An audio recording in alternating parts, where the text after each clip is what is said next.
Once upon a time, in a kingdom nestled between the rolling hills and vast oceans, there was a small village called Glimmerbrook.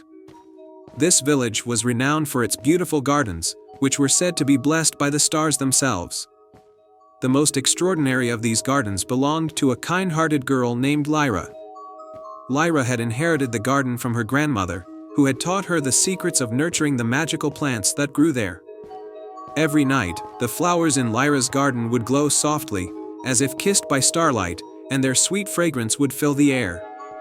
One evening, as Lyra tended to her garden, a soft voice called out from the shadows. It was a fairy named Alara, her wings shimmering like silver moonlight. "Lyra," said Alara, "your garden is beautiful, but it holds a greater destiny. The stars have chosen you for a special task." Curious and a little anxious, Lyra listened as Alara explained. "Far beyond the mountains lies the Valley of Shadows, a place where light and hope have been forgotten.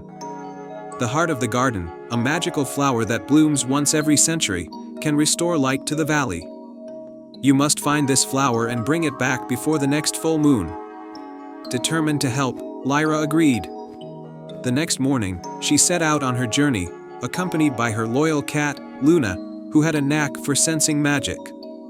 They traveled through dense forests, across roaring rivers, and up steep mountains. One night, as they camped under the stars, Lyra heard a rustling sound.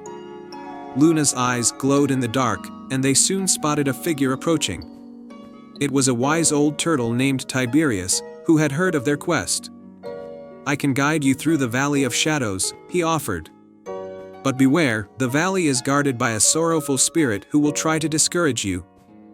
With Tiberius leading the way, Lyra and Luna finally reached the edge of the Valley of Shadows. The air was heavy, and the once vibrant land was now bleak and desolate. As they ventured deeper, they encountered the spirit, a ghostly figure named Seraphina. Seraphina's voice was a whispering wind, filled with sadness. "Turn back, young one. This place is lost, and no flower can restore it." But Lyra, with her heart full of hope, replied, "I believe in the power of the heart of the garden. Please, let me try." Seraphina was moved by Lyra's determination. "Very well," she sighed.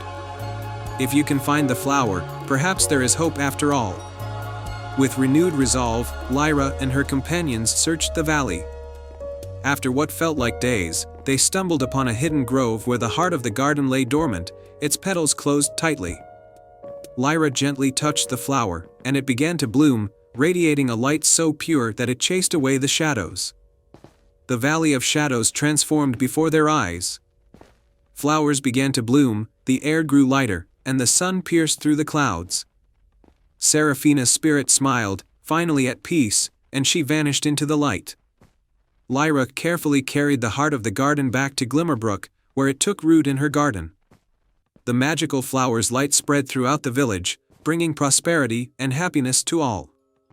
Lyra's bravery and kindness became a legend, and the starlit garden continued to bloom, a testament to the power of hope and the magic of the stars. And so, Lyra, Luna, and the village of Glimmerbrook lived happily ever after, under the watchful eyes of the stars. I hope you enjoyed the tale.